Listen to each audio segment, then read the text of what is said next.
Life is a winding road, no telling where it goes. Driving through days and nights, won't stop for traffic lights. And I really wanna know, if I will ever figure out where the road goes. Even if I'm falling down, I will keep on searching for my highs. You can say I lost my mind, I will keep on holding my head high. Even if the sky is falling down.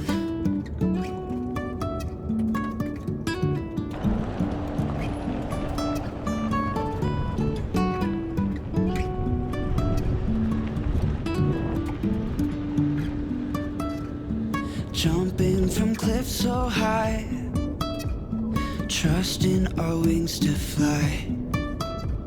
Sometimes we're crashing down, but we get up and start from the ground. And I really wanna know, if I... Arriving at the information centre in Laverton, we find the building has been relocated to allow for some refurbishment. We checked out the store, maps and some information about the outlying tracks.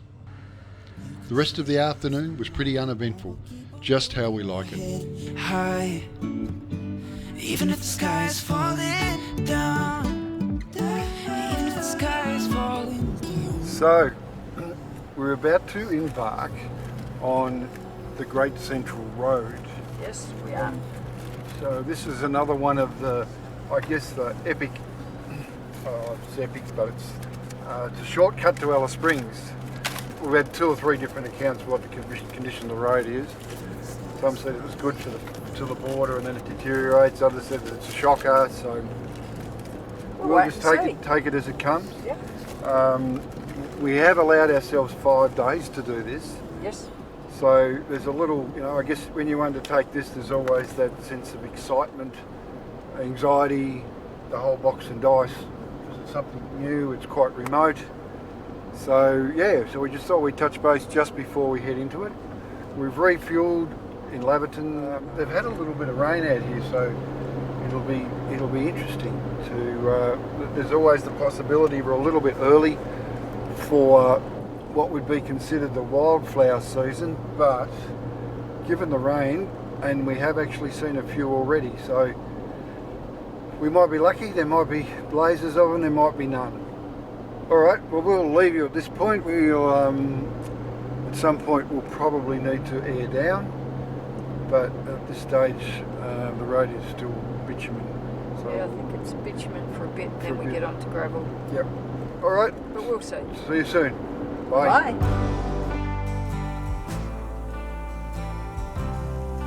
As I mentioned, the rest of the afternoon was pretty uneventful. We stopped off and gathered a bit of firewood, then we set up camp at a place called The Pines. Join us as we toast another great day. Here, under the thumb of a cold air, a calling from something that's out there somewhere, wondering when we'll be departing from here.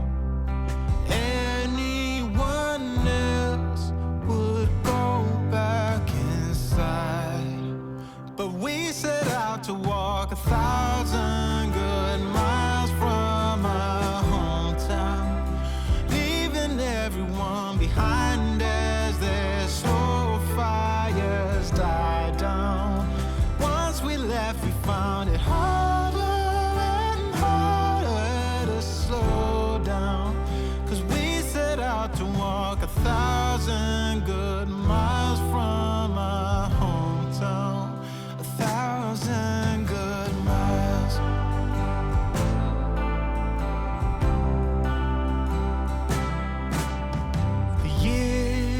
have come and gone, but we're right where we feel we belong. And anyone else would have turned back by now. But we set out to walk 1,000 good miles from our hometown, leaving everyone behind as their slow fires died down. Once we left, we found it harder and harder to slow down. Yeah, we set out to walk 1,000 good miles from our hometown, leaving everyone behind as their slow fires died down. We wake this Sunday morning to a nice little frost, as you can see by the tabletop. But it's not long and we thaw out. Today we're heading towards Laverton as our destination, but we'll see how we go. The first stop is the White Cross. This is one of the more intriguing attractions along the Outback Way. It is located in a small gorge amongst a rocky uplifting range and a seasonal waterhole. Reverend Ron Williams, Jeffrey Stokes and local Aboriginal Christians erected the cross in January 1991 as a reminder to all who pass of the sacrifice on the cross, which Christians believe brings forgiveness, healing, hope and everlasting life. With shade, water and an abundant food source, this area has given life and spiritual sustenance to humans for thousands of years. Today it remains a symbol of hope for all humanity in the future. The site is well worth exploring for its historical, geological and ecological interests and of course the view. We also found some Aboriginal artwork under some of the rocky overhangs. Some rock art on the Great Central Road. Some of it doesn't make sense. Some of it could be the snake. Looks like a top of a body. Who knows?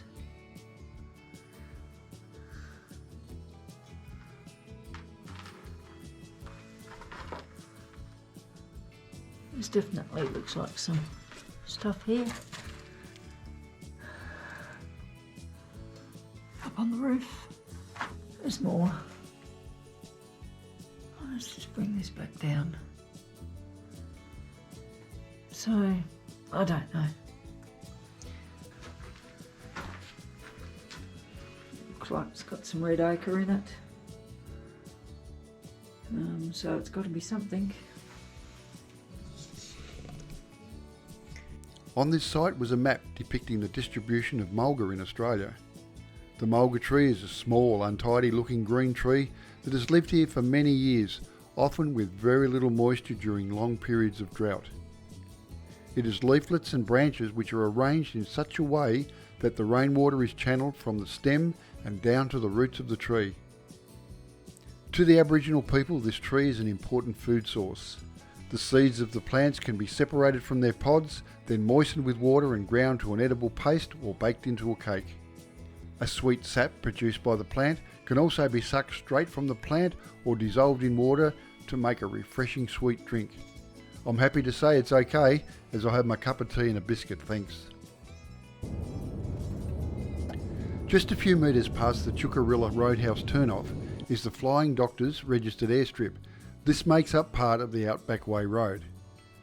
The landscape east of the roadhouse is common for the Great Victorian Desert, with rolling plains dominated by spinifex grasses, mulga woodlands, spindly grevillea and the occasional feature tree. We followed the app. Yes, there's an app, the Outback Way, highlighting items of interest along the GSR. We stopped at the lone Currajong tree. This is the only one on the Outback Way. Seen from a long distance, this desert Currajong tree, with its bright green leaves and rounded shady crown, seems out of place in the harsh arid environment of Central Australia.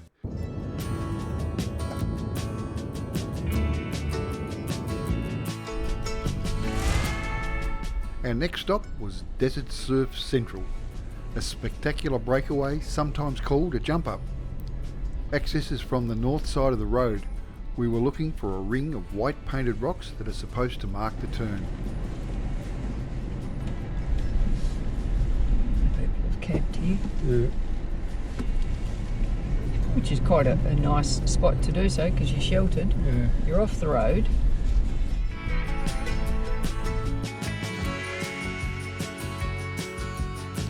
The site has surf-like caves and cliffs around the base of the ridge.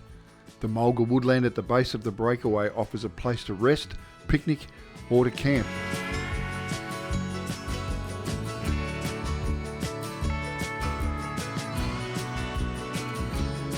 We were here a bit early to pull up stumps, so after some photos and a good look around the area, we settled in for a nice afternoon drive.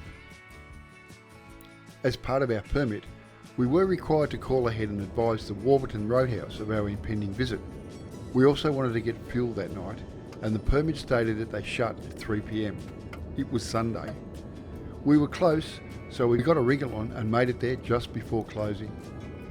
We sorted the fuel and decided that due to the lateness of the day, to camp at the caravan park, which is located within the walls of the roadhouse. Oh, did I mention this is a dry community? Good morning, everybody. Good morning. Well, what a night. Late yesterday afternoon, we crossed, after many miles of gravel road, we crossed across a lovely little creek, through a little water hole, and then up into the community of Laverton. Now, I want to show no disrespect in this, but it was certainly very, very different. We've stayed in some amazing places and some different places. This is unbelievable. You can't take any photos, so I'm going to have to try and give you a little bit of a descriptive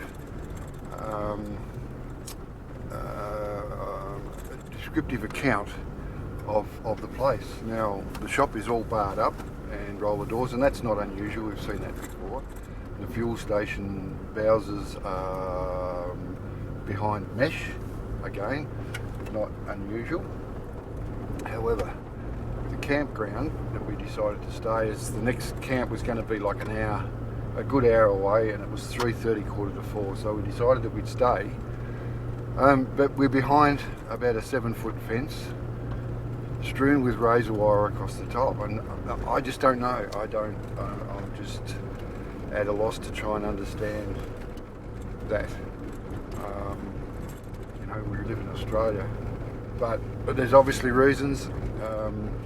Some I might do a little, see if I can find out a little bit more when we get to Alice Springs. There may be some issues in the area. I don't know, but we felt quite secure. Don't get me wrong. It was the gate's got a code on it. We didn't at all feel threatened, but yeah, just a very different place to stay, and it almost marks the halfway, I think, of the Great Central Road. So anyway, we had a lovely shower. We had a feed, some hamburgers, salad, and which we cooked. Yes, sorry, I was said that we cooked, and then we're about to hit back to corrugations. So we'll catch you a little bit later in the day.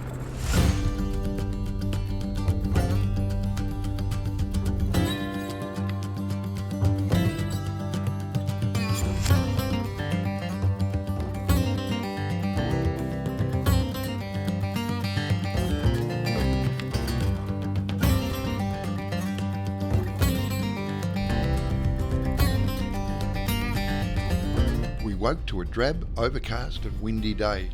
Little did we know that this weather would follow us for the next few days. It wasn't long this morning before we came across a road crew going about their business. Was this the end of our dream run? In terms of road conditions, you see everybody's ideas of what's good and bad is completely different. So far, the conditions had not been all that bad. We were able to comfortably travel around 80 to 90 kilometres an hour and more if we'd wanted. This section had just been graded, so from previous experience we need to keep an eye out for large rocks that the grader dislodges as it takes the tops off the corrugations. We got on the radio and gave them a thank you shout out. The response was quite surprising, as this had never happened to them before.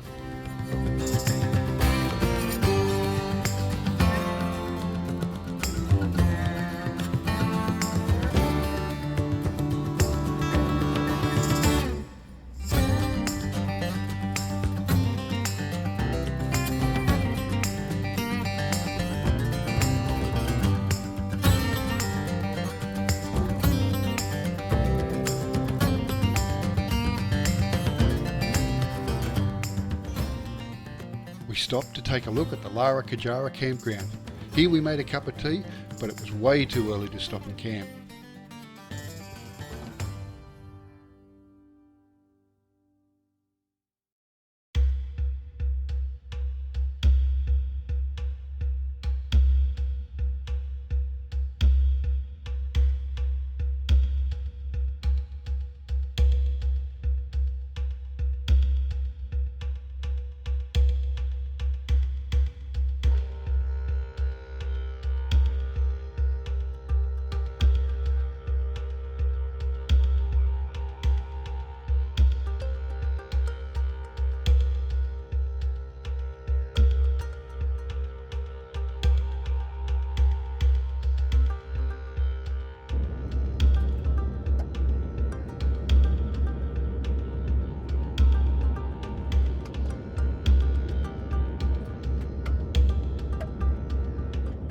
In front of us is a Casuarina forest, which is the first major woodland of desert oaks went eastbound and the last went westbound. We are westbound. So this is the last that we'll see of them on this trip, and it's an amazing scenery.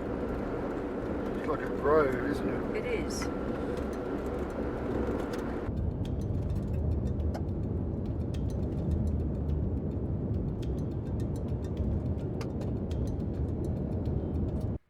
Our lunch stop was at the Lenbadell Ghost Gum Tree. There is a plaque embedded in this highly visible ghost gum. The plaque commemorates the construction of the Central Desert Roads and lists the crew members' names. It's dated April 1960.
Next stop was the Giles Weather Station. For many years, the Bureau of Meteorology has been automating its network of regional weather stations, all but ending a 100-year tradition of field officers observing weather in the bush. There is, however, one remarkable exception, and this is the Giles Weather Station. It's located at the base of the Rawlinson Range, near the border of the Northern Territory and Western Australia.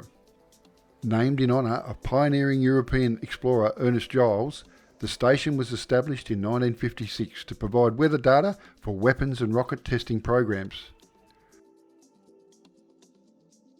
There was no fanfare as we crossed the Western Australia and Northern Territory border, just a time difference. We passed Docker River as we were good for fuel, so there was no need to stop. We could not miss Lassiter's Cave, a notable feature on the Outback Way.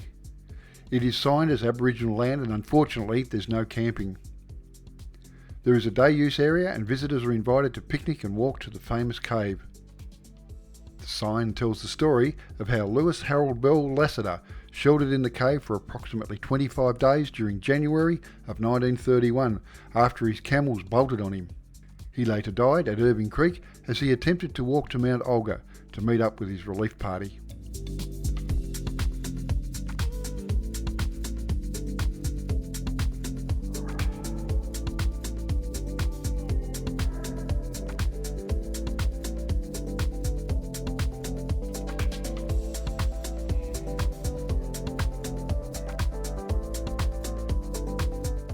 It's not long after this and we stopped by a camel crossing.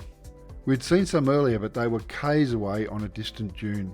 This section of road from the WA border to the bitumen was definitely the worst. A small adjustment to tyre pressures in Shiloh and the T-van soaked it all up. Then it wasn't long and we were on the bitumen.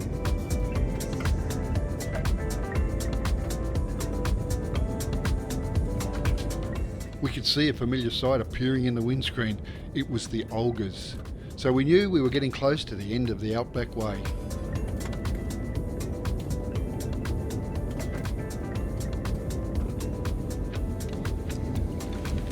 We decided to push on, and when we got phone reception, rang Ayers Rock Campground, but we only got a message stating that they were full.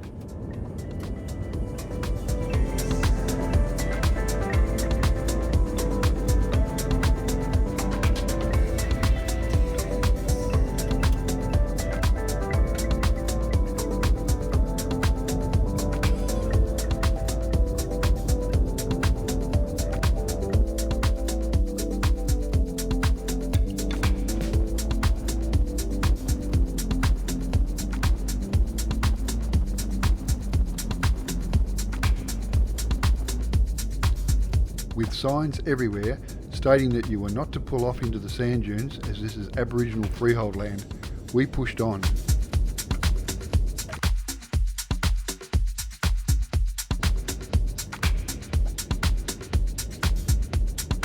It was getting dark by now and the sky was also getting very ugly.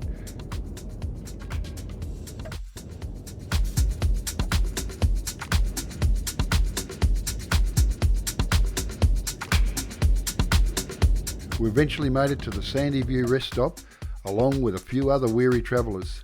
Cooked some dinner, and then it was time for a cuppa and bed.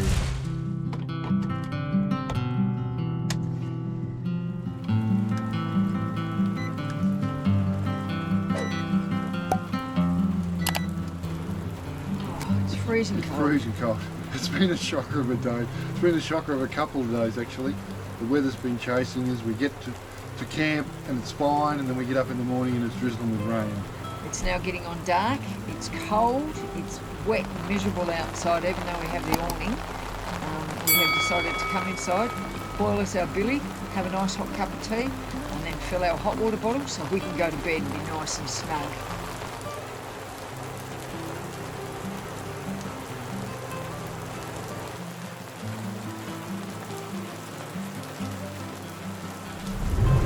Boiling now, so now we can make a nice hot cup of tea and fill those hot water bottles. You're beauty.